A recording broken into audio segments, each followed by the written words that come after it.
Welcome to Healing Generations, a podcast creating a dialogue uplifting the importance of healing, strengthening, and supporting our communities, and that addresses the disparities and inequities in communities of color.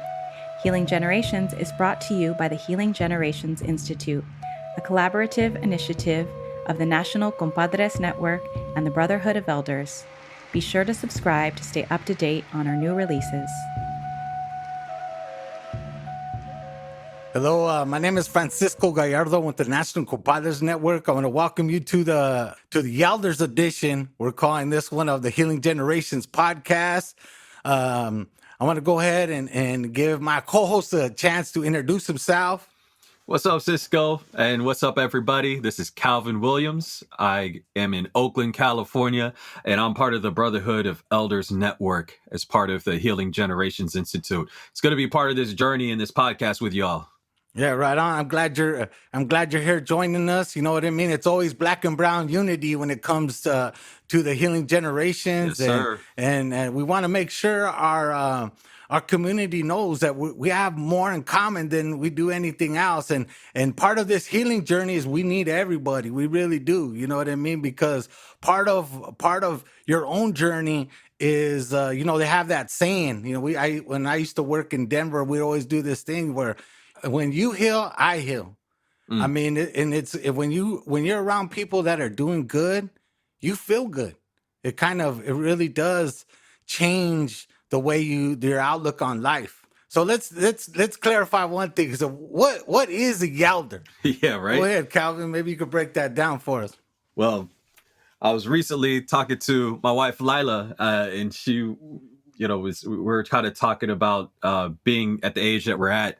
We're hitting our 40s, and I like using the word Yelder for anything that just feels better than saying middle-aged. So to be a Yelder, though, all jokes aside, is an intentional pathway, a rites of passage where you are part of a generational circle that you're coming maybe into, be it parenthood or as a caring adult for generations that are following you, nieces, nephews, nibblings, siblings that are younger, and also looking at how you can learn from elders who are in your circles, including uncles or fathers and mothers, other teachers, and knowing that next generational step is into elderhood. So it is a bit of a rites of passage to, I feel like I'm just now getting into being a Yelder, as it were, especially now understanding parenthood in a more intimate way. Yeah, I mean, even thinking about it, like I look at the Yelders as who were the people in a way kind of mature enough to do the work, but not quite elders, Martin Luther King was a Yelder. Right. One of my heroes, Rodolfo Corky Gonzalez, when he was doing the main part of his work in the Chicano movement, he was a Yelder. He became the elder of the movement at some point, but it was first that drive, but he had enough knowledge to really make movement. You know what I mean? It's the same with mujeres. It's the same thing. You know what I mean? Like, I'm not too far from being an elder, but for me, it was kind of finding out, being comfortable with my age. A lot of times in society, when you're young, you want to be older. And when you're older, you want to be young. And traditionally, we had roles to play in the community, and we have to be comfortable enough to take those roles. And hopefully we represent the Yelder. And part of this Yelders podcast is we're going to interview other Yelders in the community, moving and shaking, doing things to create different ways to heal and learning about the practitioners. And there's lots of ways of healing. Even doing policy work, that's healing. Right. Doing work in the community, providing a safe space, be it tutoring, whatever, that's healing. Having parents deal with the stressful everyday life at times is healing, because a lot of times our kids forget that parents, including us, are, at the end of the day, we're men, women, are in between. We're feeling the stress of life. You know what I mean? We're not just mom, dad. We have many roles to play. And part of your healing is being able to have that self-care and take care of yourself. So I want to remind everybody as we move forward with that is we have a Facebook, Healing Generations Podcast, Facebook, Twitter, Instagram, all the social links. I want to remind you that you could go there and you could share you could share a story about your journey. You could ask a question. And, the more that the more interaction we get, the better the show is, you know what I mean? So we're going to depend on you a little bit, have the courage and talk about what's going on in your life. Share the good things, even the things you're struggling with. That's fine. That's what we're here for. Also, you can go, just a quick reminder, you can go to Spotify, Apple, Google, iHeartRadio. They all have them. So if you subscribe, because if you subscribe, it lets you know that this show's up and you can listen to it. So again, I just want to share that with you. So we'll go ahead and get started. So I'm going to go ahead and ask you the first question, if that's okay, Calvin. Share a little bit about yourself, your family, your background, and your journey to this point in your life. I appreciate that question about family and starting off with the journey. For me, I like to answer it by just naming who I come from and even around my namesake. So I'll start there. That I'm the child of Evelyn Gonzalez Reyes Williams, Maryland. She got a lot of names. There's a lot of stories behind all of them. And also the son of Calvin Mitchell Williams Jr. I'm the third. And I'm also the son for the dad who raised me, Roosevelt Maryland Jr. And may he, may God rest his soul. He passed away almost just about a year ago. And so I come from that family of good people, of good ways. And on my mother's side, she is Kapapangan from the island nations that's called the Philippines. And then my father was a son of the Great Migration from the South by way of Louisiana out to Los Angeles, out in LA. That's actually where I was born. And I also just kind of see myself in that part of the journey of migration from the Pacific, from the Great Migration, and then even scaling back further to the African diaspora. And all of those are different cultural ways. That's been part of my journey, reclaiming the memories of culture, names, stories, and wisdom from each one of those paths and lands and experiences that made me who I was, even to where I was born. And the part of the journey that I share around that is also that my father, Calvin, whose namesake I carry, he passed 4 months before I was born. And I think that actually has been quite the context of my own healing journey. I remember being really young, learning how to write, and just picking up on different cues like, oh, me and my older sister, we have the same name, but you have the last name Maryland, and I'm the third. 1, 2, 3. Who was the second? Because I know number 1 was Grandpa, but who's number 2? So even back then, I was looking for this part of a story that I felt was missing, because even as young as 4 or 5 years old, there was something I knew that was, I just had questions, and not knowing that when I asked questions, I was asking something that was still raw in terms of the hurt and some of the pain and the healing. Those conversations of me learning about my father have taken a different context now that I am a father. And so I was actually the same age that he was when he was expecting me and passed when I actually had Malik. We're both 37. And so a way that journey just kind of came into full circle to be at the same age, expecting a son, having the questions that I had. I know for a fact I wouldn't be the father that I am now with the questions and journey that I am in this phase of life and parenthood, if not for that journey of healing and asking certain questions, and of course being connected to elders and yelders and young people who share elements of those stories, and I saw myself reflected in their wisdom, experiences, and began to set a path in the last 10 years more intentionally, explicitly, when I met Brotherhood of Elders Network, where for the first time I actually opened up about my father and cried amongst other men about that loss, because that was the first time 10 years ago that I had at that point visited my father's graveside. It was like the first time in about 10, 15 years that I did that. And the next week I was at my first circle and retreat with the Brotherhood of Elders. And then not soon after, meeting National Compadres Network and being introduced to a way of healing in circle and talking circles, and finding again those elements of storytelling of our medicine, and sharing those stories in a way that allowed me to continue to delve into that journey. So that's a bit about me. That's probably some background and context from culture, personal history, family story that I'll reference quite a bit in this series. And I just appreciate the opportunity to start off in that good way, acknowledging those who came before me, the peoples who helped shape my own journey and the journey I'm in right now. That full circle moment, that Sankofa moment, looking back to move forward, being past, present, and future simultaneously, as it said. So, how about you, brother Cisco? I've been talking. I want to hear from you. How about yourself? Your family, your background. Where are you in this journey in this point? Well, thank you for sharing, Calvin. I think for me, I come originally from Denver, Colorado. Yes, there is a lot of Chicanos in Denver.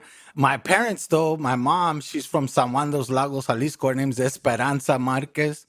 And that's where a lot of my family on her side, most of it's from that area.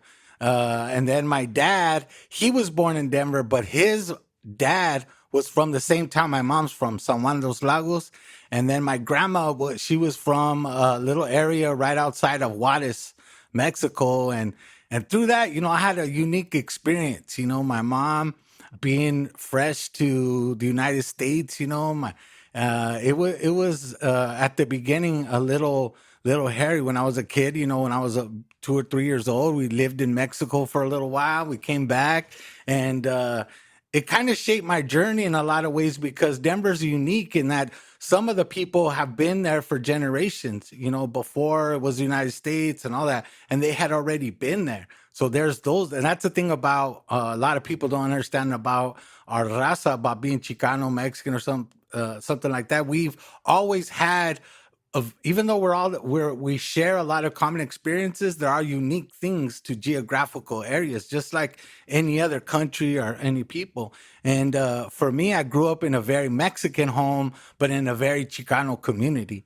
So it kind of affected me in a lot of ways. There was violence, and my mom was very trusting. She grew up in a rural community, and boys pretty much do whatever they want versus girls, you know what I mean? So for me, I had to, I would be out in the community. And because of that, I saw violence, I saw gang violence, I saw a lot of different things, and it really impacted me. My dad wasn't around as much.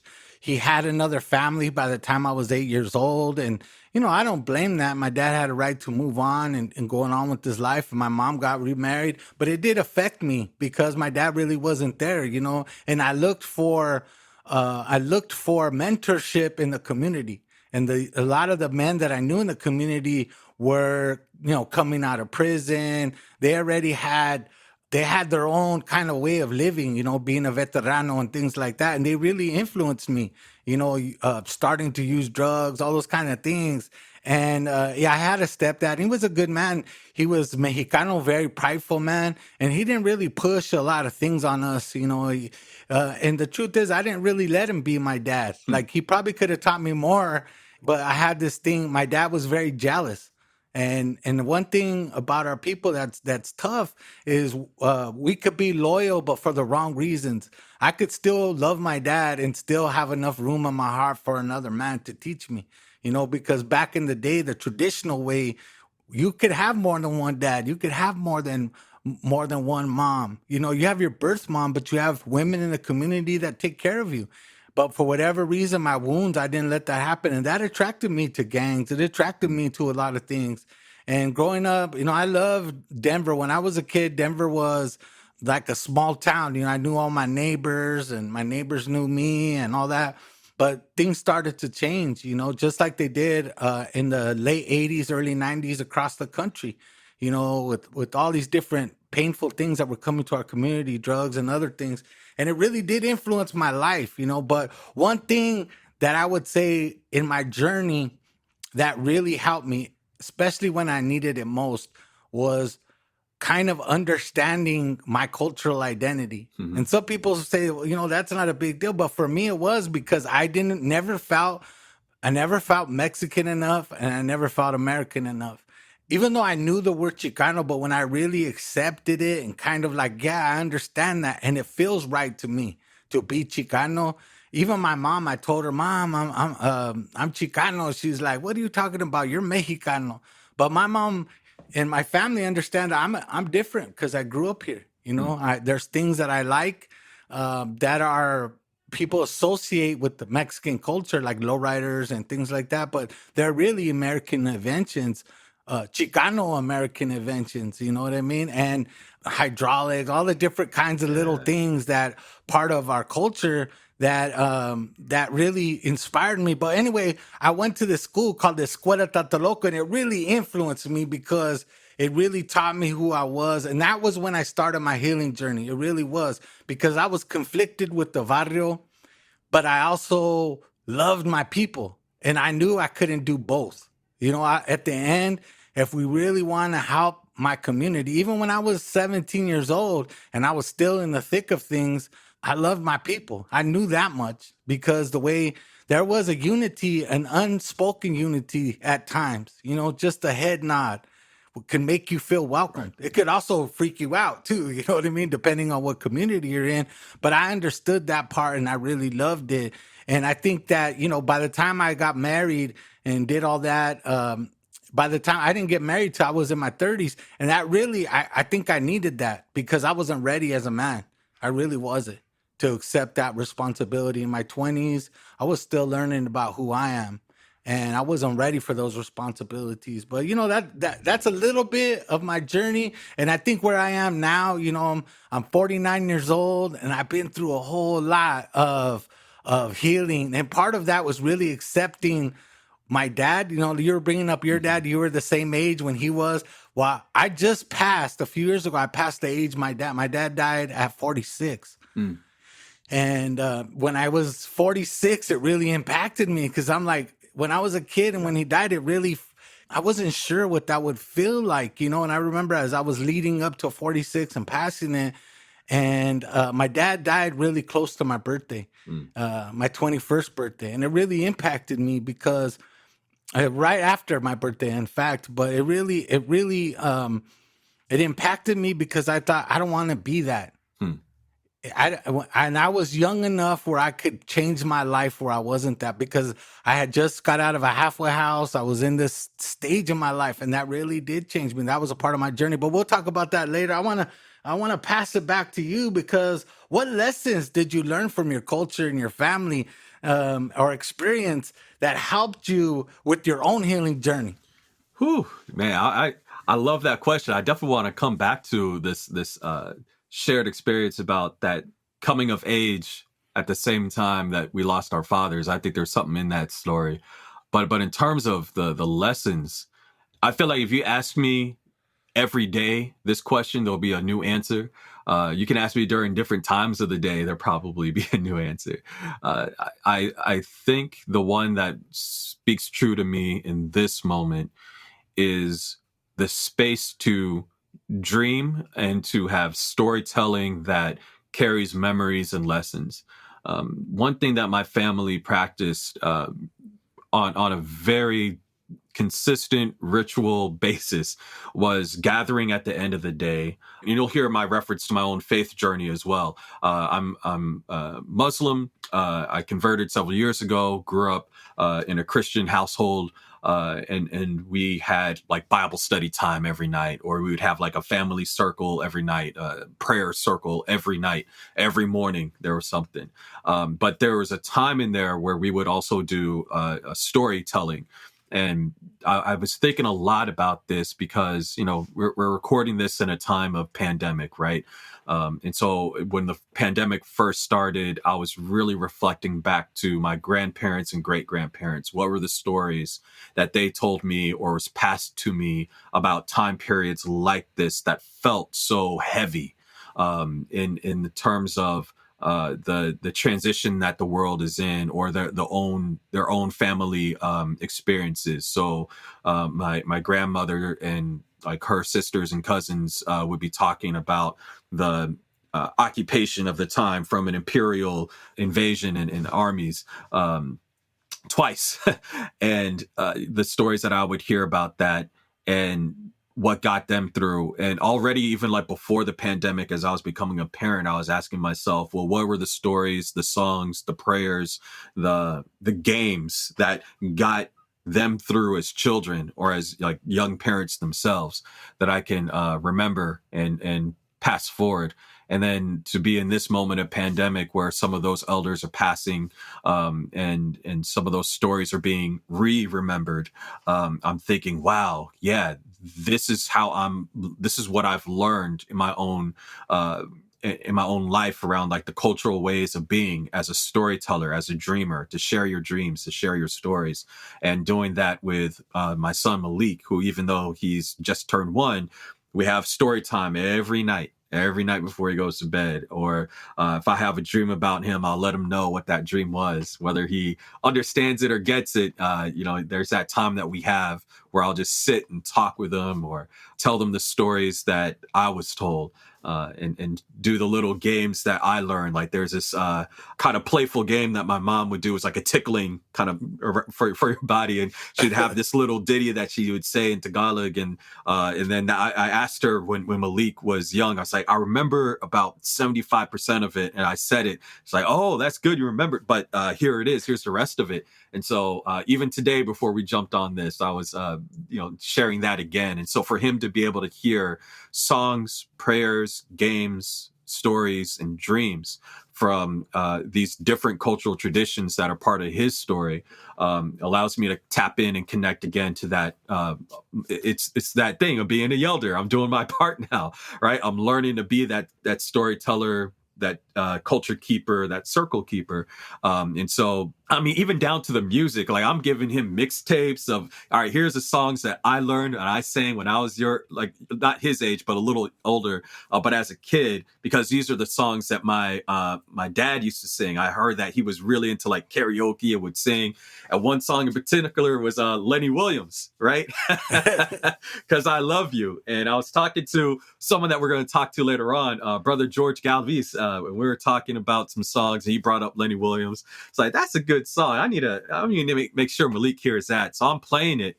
And I gave him the microphone, and I take the microphone with the karaoke machine at home. And long story short, he was out there with the like just, it's so hilarious. Like he was singing along to it. But I think that's even part of the healing can also hold not only the stories of the harms and the hurts and the traumas that are very much part of the story, but that's not the full story. The full story includes the healing that they also went through, and the joy that we also inherit and get through that as well. So I would say that right now, at the heart of storytelling and culture keeping that I'm practicing, that I'm and remembering, is holding and containing that as a practice of joy, because that's something that Malik just naturally tends to do. He loves to laugh, he loves to play jokes, he loves music, he loves to dance, and those are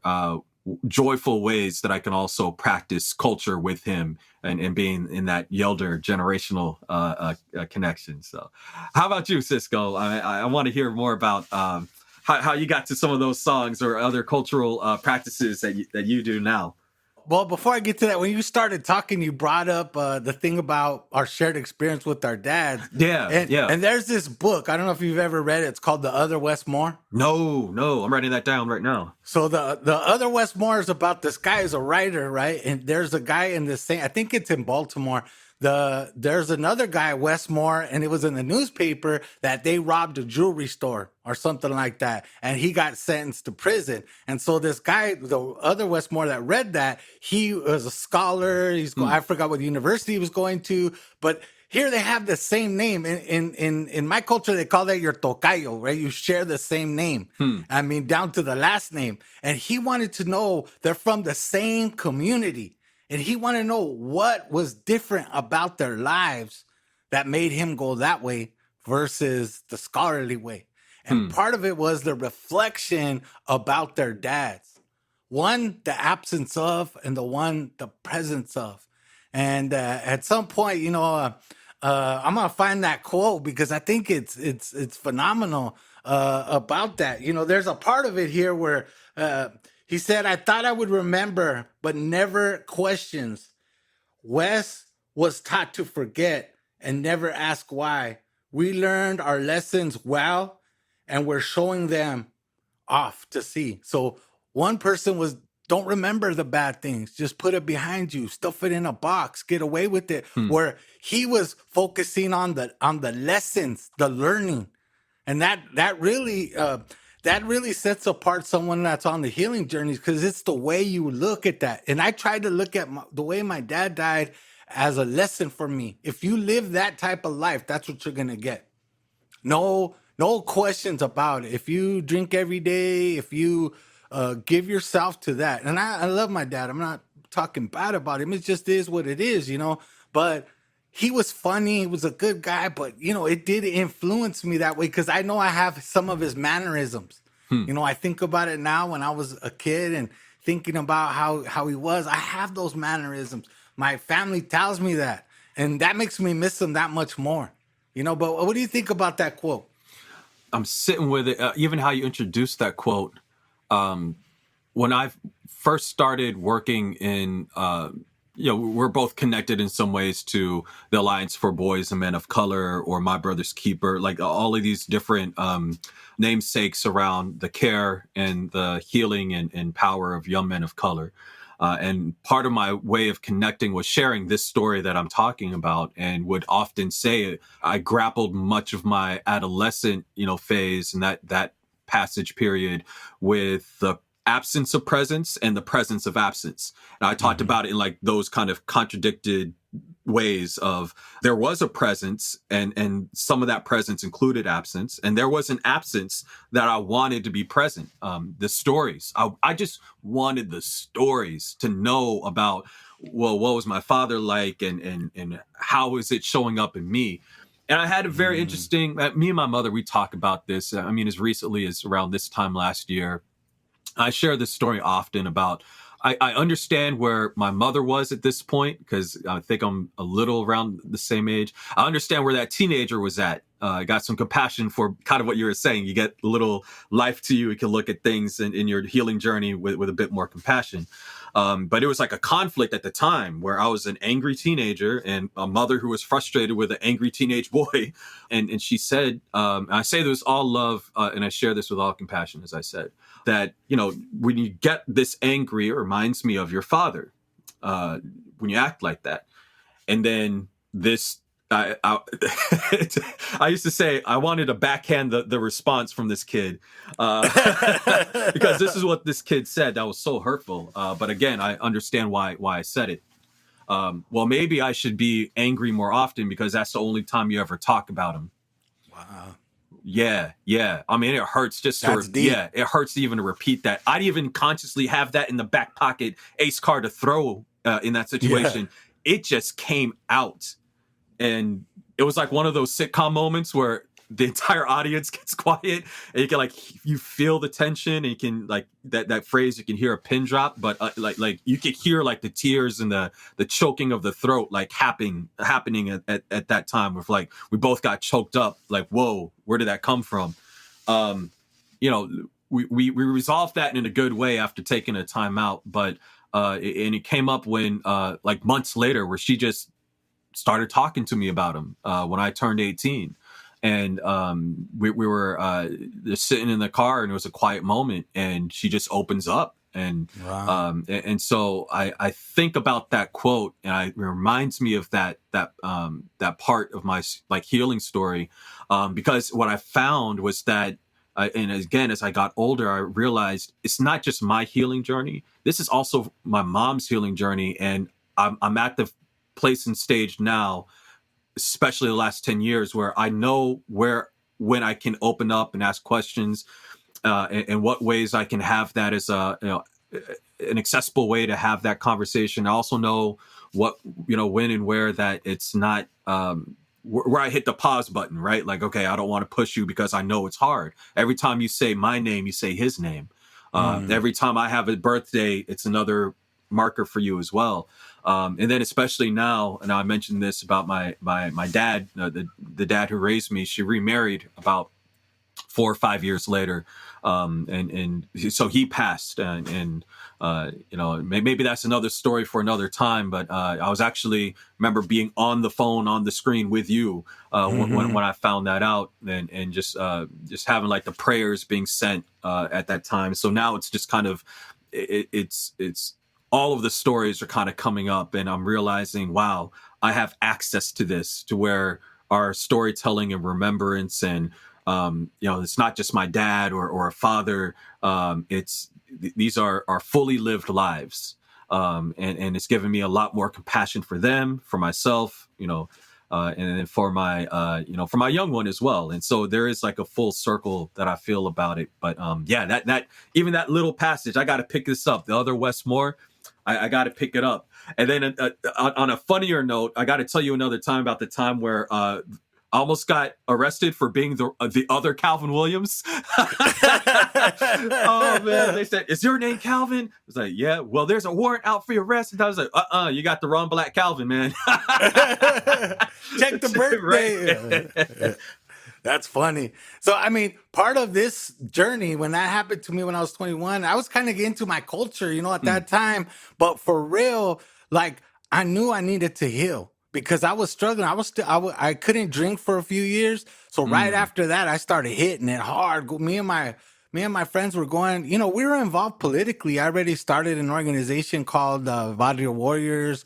We had a magazine called Todos Somos Raza, which basically means we're all the same people. And the gear to that magazine was to end gang violence, lift up the community, because in the little magazine we had, in those days, that was kind of the social media. We didn't have Facebook. We didn't have those things. So we would put this little zine together that we photocopied, and we would have poetry, we'd have art, and we would suggest books that people can read. We would suggest music, bands that were doing socially conscious work, you know what I mean? And we're trying to promote that. And then we also did like a little dedication piece. And that was my introduction to really doing activism, like really working. And then we kind of created another magazine called Consafos, which was more intellectual, but we also used humor. And that's what I think threw people off. We always use humor. But through that, we were kind of debating, who are we? We're one of those organizations that were kind of conservative, but we weren't afraid to go after people at the same time. You know what I mean? In a good way. Kind of let people know, hey, this is what we stand for by action. We're against this for this reason, and this is what we're doing about it, kind of thing.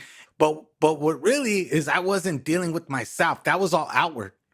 Right. So I was blaming a lot of the things in the community I was trying to get away from.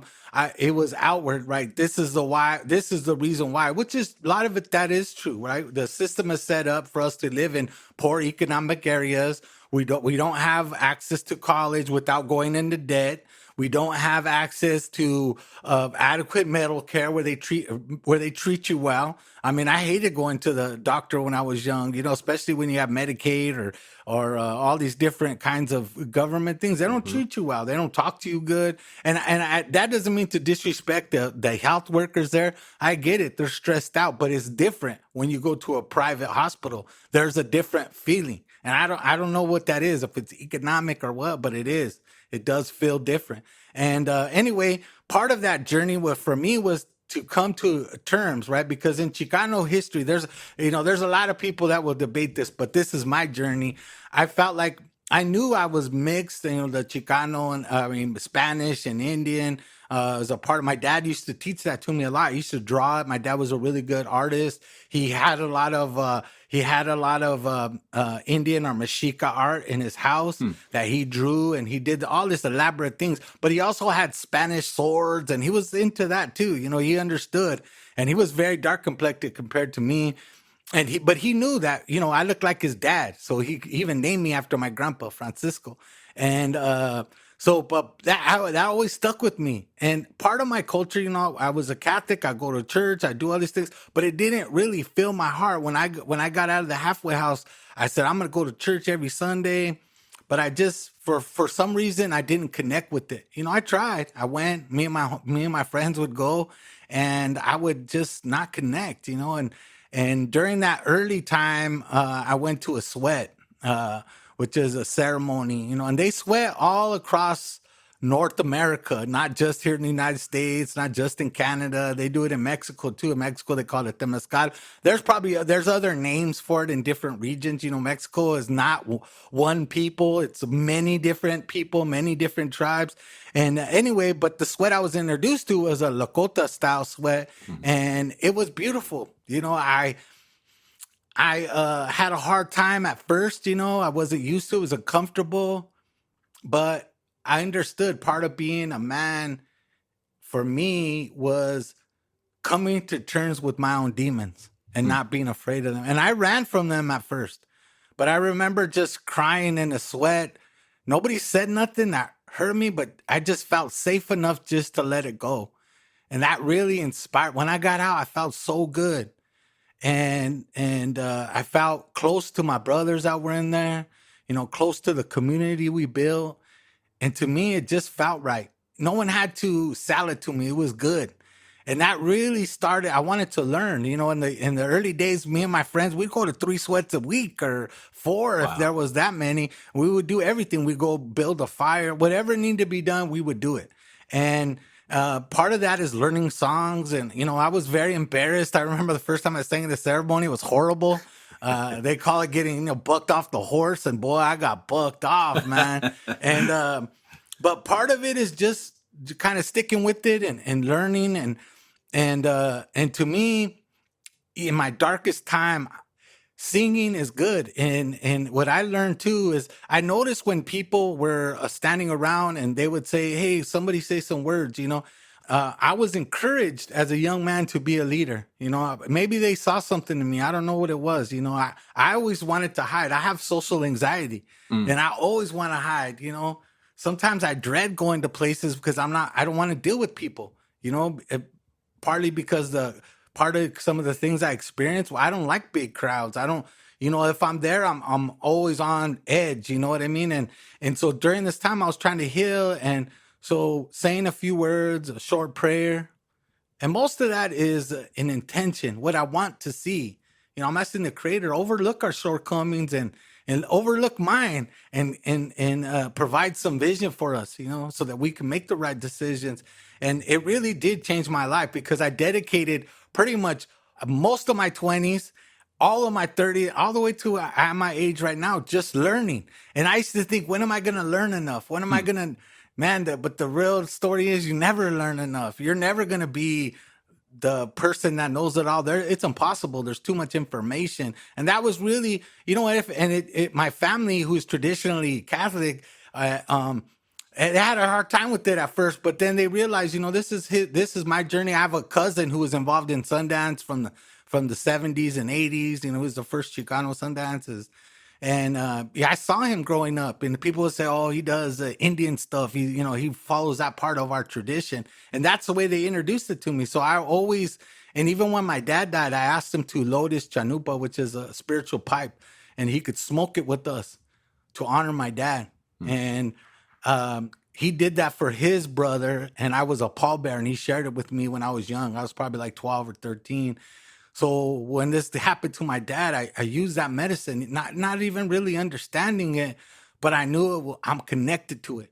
And And I think over the last few years, as being the Yelders, I wanted to say, how do I take what we do? Because a lot of what this is, it's outside of the normal society. You know, we have to protect it in a lot of ways because Native people across the country, in the world, I mean, we there has been a movement to suppress the ability to share ceremonial things and practice your ways, you know? So even to this day, there's that residue and fear that they're going to take it away and that we have to be very protective, which is good, I think, in a lot of ways. You know, at some point, I wish we could be more open about it, but it's one of those things where we have to protect it, you know? Even from just becoming, especially today, everything gets popped. And if you go into pop culture, that's it. You know what I mean?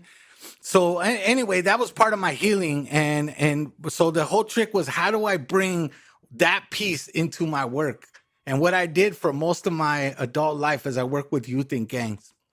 When I got out, I joined this program that helped me, and I became a leader, and I started working with it. And the name is the Gang Rescue and Support Project in Denver, Colorado.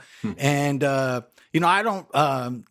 It's when the name started way back then, it was appropriate, you know. But now, you know, there's things changing. The word rescue, it doesn't feel right, but it has a legacy, and to honor all those young people that we helped throughout the years, you know, we keep it that way. But and I just left this organization last year, you know, and actually in March 2nd will be my first year with National Co-Pilots Network. Even though I worked with the network for many years, this was completing my first year. And when I left, it was hard. But part of that was I wanted to bring to young people just the realness, you know what I mean? And sometimes it's awkward to bring that healing, but it is what it is. I learned if you're more straight about it, you're not trying to sneak it in. And when I mean healing and spiritual healing, I don't mean religious. What I mean is there's blessings in a lot of things that are right around you. It could be a song. That's medicine. It could be like I learned that songs are medicine, and that poetry is medicine. That being with your best friend, just having them in the room with you. You guys don't even have to talk, but having your best friend with you is medicine. Having your lady, your partner, however it is, whoever your partners, having them with you. I mean, in a way, they become your best friend, but that best friend is different. And I couldn't accept that. And I see these young men and young women, they have a hard time. They're looking for what they're missing in that other person. And I worked my life, and sometimes I struggle with that as well. But it's one of those things that I think it took me to right here. I'm at the point where I'm mature enough to see that and to help people, to help others by demonstrating that, but also talking about it, being open, being honest about my healing journey. I think you and your journey with your dad, things that you're going with, and the hope that you want for your son is inspiring in that way. You know what I mean? And I think that's kind of what took me to this journey. So tell me about what you're doing now, you know, in the community, what you're doing for yourself, and how do you build on those lessons? Wow, I mean, I appreciate your, sharing these parts of your story. You know, the very intimate parts of your story and journey, and it's helping me to even think about my own reflections to these questions.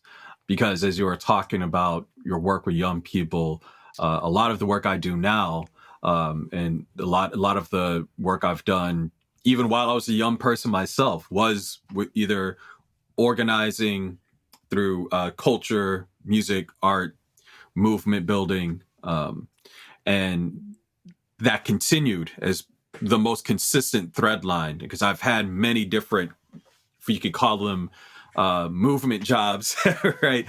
Many different hats that I wore. And even right now, I teach part-time.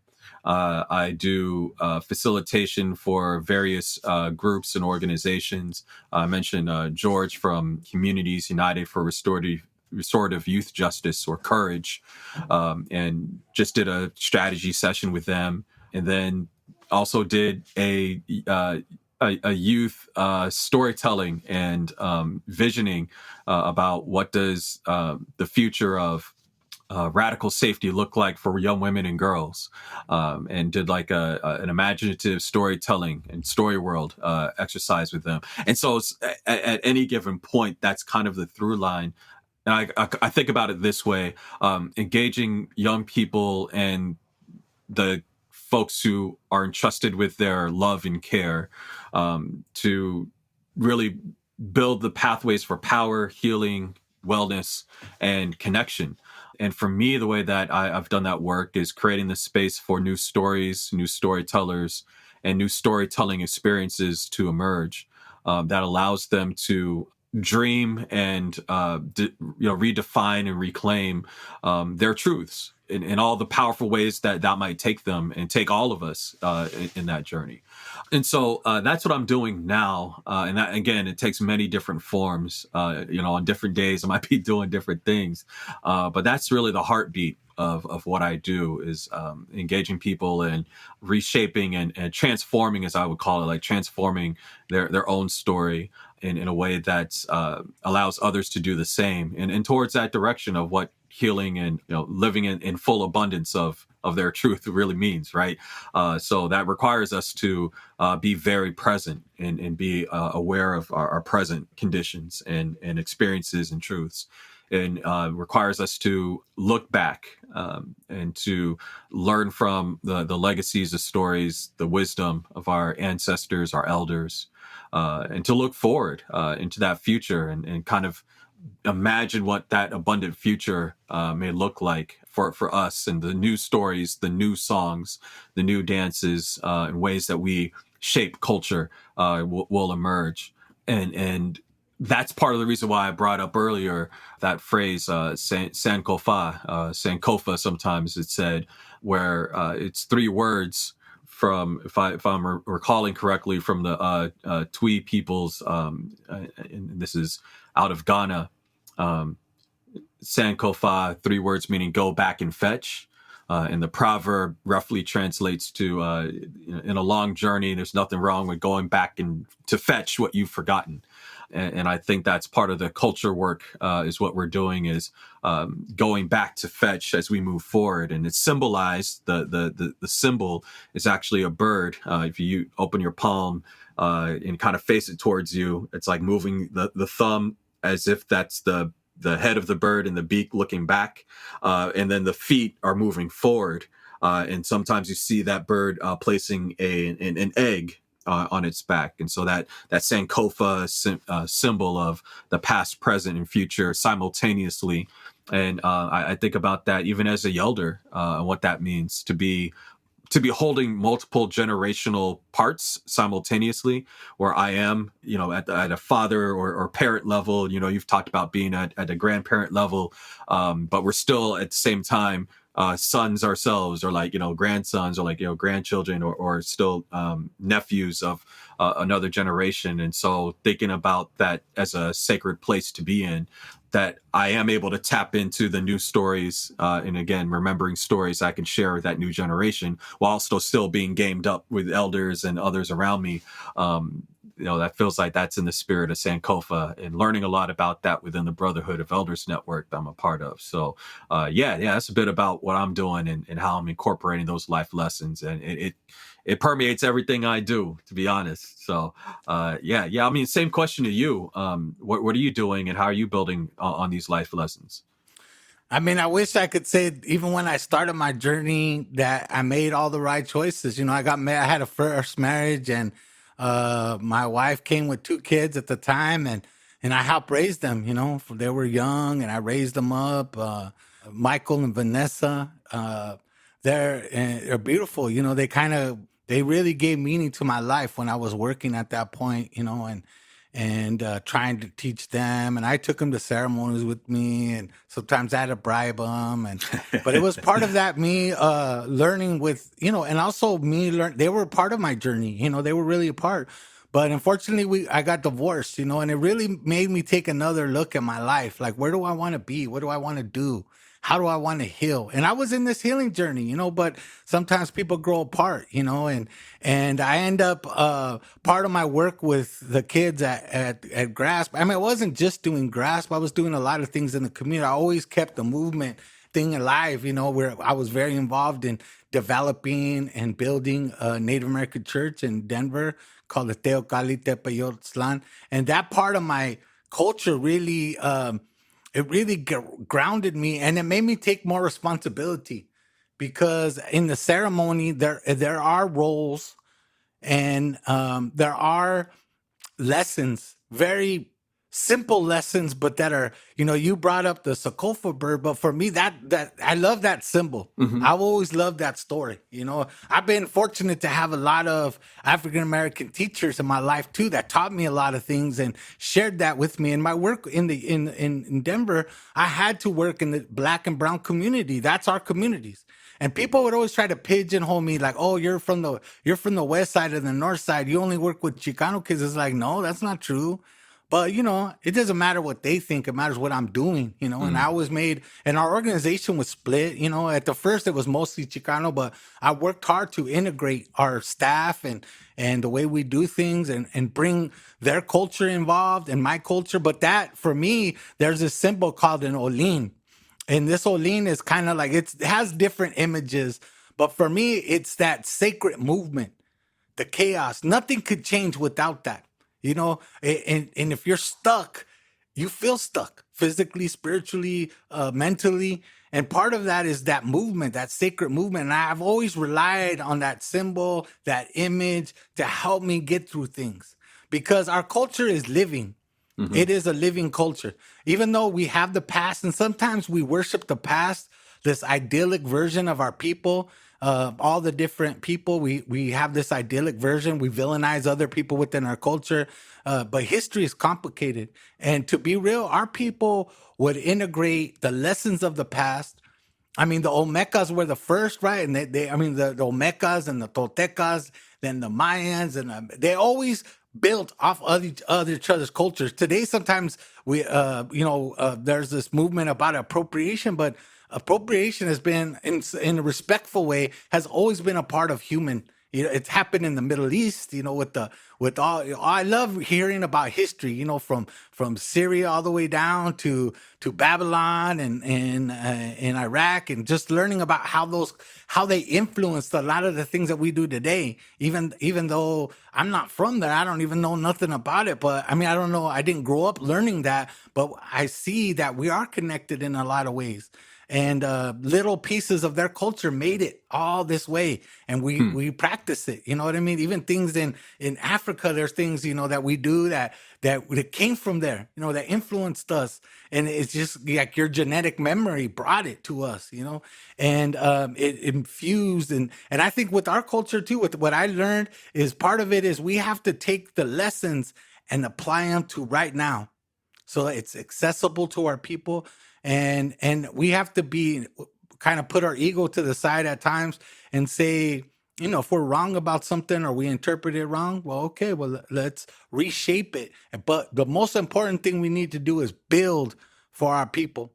If you think about it, I want, at some point, I want to bring in Jerry to talk about the National Compadres Network started with Yelders, mostly. They were in their 30s, they were coming together. They were men, and they even though they were successful in a lot of ways, Jerry tells the story much better. We're going to get that from Jerry, but they started because they were unfulfilled, and they realized healing was a big thing, and they came together with that, and they didn't know what they were doing, but they knew they had to take time. They knew they had to share that conocimiento, acknowledge each other in a good way. Acknowledge each other. And then from that acknowledgement, you take it and you kind of try to understand who is it. Like Calvin, like every time we talk, I'm learning more about you, not just about the facts of your life, but what built you. What was the mold? What was the feeling? And you're growing at the same time. And through our interaction, through George's interaction, all the people, your little baby, all that interaction changes who you are constantly. That's that Olin, that movement. You know what I mean? And we have to be open to that. The hardest thing for, I think, adults, even for me, homeboys, I see the homeboys and homegirls I work with at times, they would always get stuck. They would say, I invested too much time in this identity. Who would I be if I'm not this? And I struggled with that too. And so part of that understanding leads you to that. How do you take those lessons? How do you learn? You know what I mean? I think I took all those lessons and I started to build a way of being, my own version of La Cultura Cura, this healing culture. I really took that under my wing, and I really wanted to do that. And through that, I had a lot of good brothers. My homeboy Felipe, Jojo, they're my compadres. We help raise our kids together. Those kinds of things, and it really did change my life. And I think that's where I'm at now. The work I'm doing with the National Compadres Network and the Healing Generations Institute is how do we, not that we have all the answers, but how do we include what people are doing to create a movement, an institute where people can go and learn and build and all those kinds of things. We're in the beginning stages of, but that's where I'm at now. I feel good about it. The pandemic taught me a lot of things. I got COVID. It was rough. But it was one of those things where I feel good about it because it taught me a lot.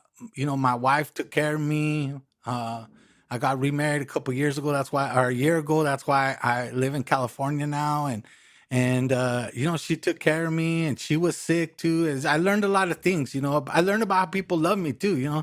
Calling me, saying prayers, sending me texts, all those kinds of things. To me, that means I'm contributing to the community, and the community, they're contributing as well. That's kind of where I'm at now. You know what I mean? I think that kind of feeling builds, and I hope we could talk more about that. Yeah. I want to learn about how the Brotherhood of Elders got started. I don't know. Maybe the other part of it, they did it. I don't know the whole story though. I've never heard it. No, just interesting that you brought that part up. I think that would be a fun story for Baba Arnold Perkins and Maestro Jerry to have that there's shared elements of it, because how Baba Greg Hodge got involved was because the elders were like, hey, you all who are coming up, and they didn't use yelders, but it's essentially yelders. You all need to know each other. And similarly, like, sit down, break bread, build relationships, and learn of each other, because it was kind of like planting the seed of what became this generational cohorts that became part of the Brotherhood of Elders Network. And then similarly, they called in, folks from my generation. I moved back to California. I moved around a lot between the time I was in California as a kid, LA to the Bay, lived in the Deep South, lived in Brooklyn, lived all in places in between. And when I came back, like I said, about 10 years ago, that's when I was called into the circle. And so it is a beautiful story. I can't wait for how the similarities and some of the unique specific parts of those stories could be told from the elders. And then, not for nothing, I learned something new about you just now too. Similarly, I was also married before, and that's part of the story of the healing. And it was like that moment that learning a lot about myself, and reconciling some of the just around the truths that I need to acknowledge about my own self and where I was in that journey and where I'm at now. It's very interesting to hear some points of alignment, even just emerging in this conversation. So, well, I appreciate that. It's hard. I want to share so much, right. but we have to save for Right. other episodes. But what counsel or advice would you give to yelders or to youngsters, even about their journey, about their health and feelings? How could they? No, I'm thinking about this a lot, because you mentioned that we're recording this in the midst of a pandemic, and the ways in which we do relationship building and community building, and just the keeping of it, even the circles that we have are different. At the very least, they're virtual, or it takes different forms. You're spaced out more. And so there's not that intimate proximity that you can have. And so I've been thinking about this a lot, about how do I even seek advice or counsel, or be in a place and space where that's, that's the purpose of the conversation. And so I have been finding myself coming to either circles, like intentional circles, or just doing that one-to-one outreach. Had great conversation last night with another brother who was asking these questions about being at this stage of our lives. Both of us are young fathers. Both of us or fathers of young ones. I should say that way. Not necessarily young, but fathers of young ones. And it's our first child. And being at this phase of our lives. And we're asking different sets of questions. And what I found most important out of that was feeling seen, that my journey wasn't a journey that I did alone. And so even in those moments where I feel isolated because of the distancing, I know I'm not alone in it, and that others are also feeling these feelings or asking these questions.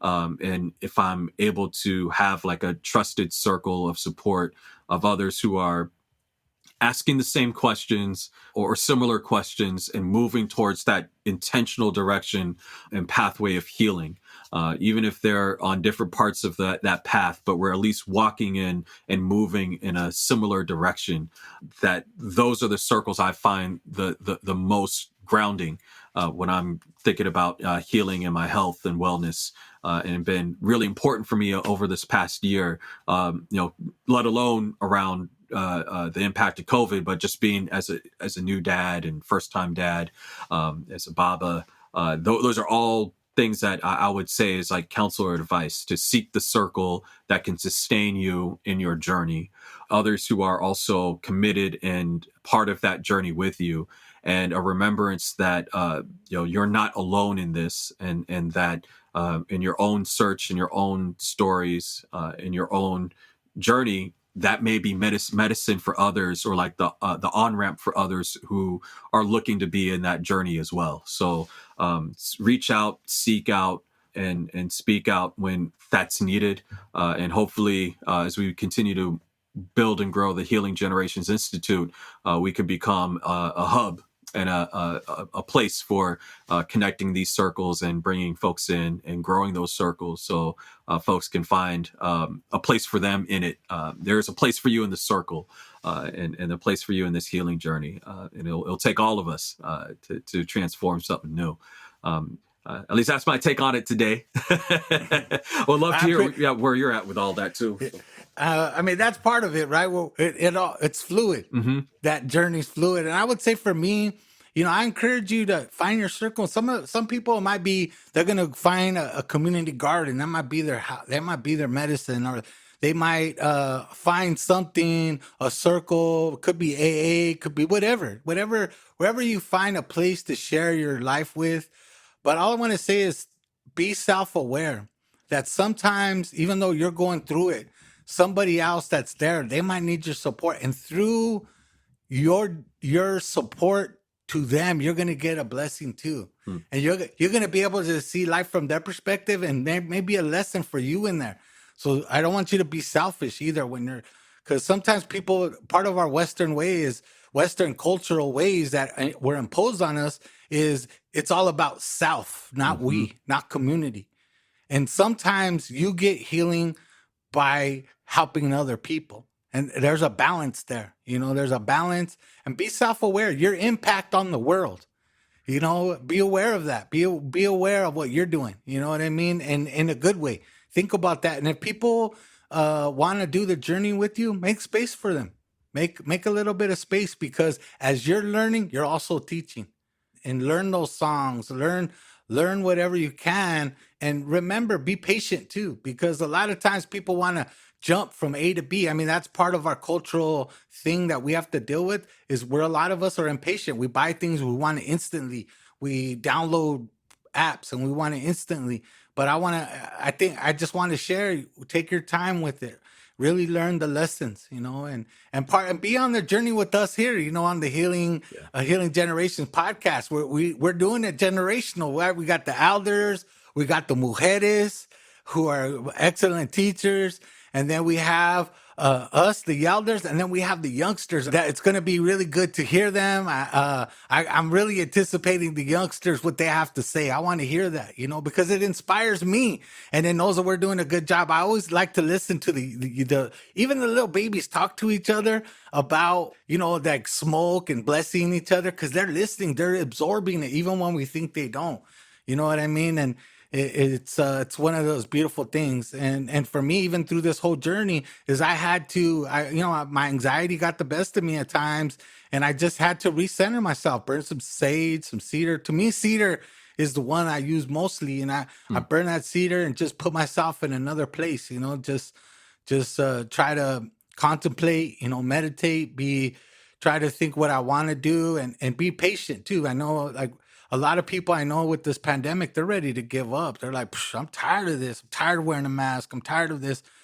But there is light at that tunnel. The Olean is working. It is working. And we just have to be patient with it. Change is coming. And life might not ever be the same, but take these lessons and move forward. So with that, we're going to end this episode. I think we did a good introduction, Calvin. I appreciate you. So if you want to let people know where they could follow you, learn about you, or whatever, the things that you're into. Yeah. Let's say our Instagram handles, you can follow me at Calvin Williams 3. That's Calvin with a C, and the number 3. So at Calvin Williams 3. And you also can get a taste of the work that I do. It's called Wakanda Dream Lab, which brings in some of the Afrofuturist practices of dreaming and storytelling. And that's Wakanda Dream Lab. We're on Instagram and on Facebook. And most importantly, the Brotherhood of Elders Network. You can follow us on Instagram and Facebook as well, and Brotherhood of Elders Network. We'll put the link up, especially with some of our newsletters that comes out with various healing work around economics and politics and education that you can find out and just some of the story that we do talk about in our network. So you can check us out on brotherhoodofelders.net to learn more about that network. All right, thank you. So for me, you can find me at Instagram, Twitter, at Cisco, Cisco Gallardo, Gallardo. There'll be a link, but you can find me, like I said, Instagram, Twitter, TikTok, Facebook. And Facebook, though, I'm Francisco Gallardo. But, if you want to find out what I'm doing or whatever. And then also with the National Compadres Network, also on all the different social programming, Instagram, Twitter, also the nationalcompadres.org.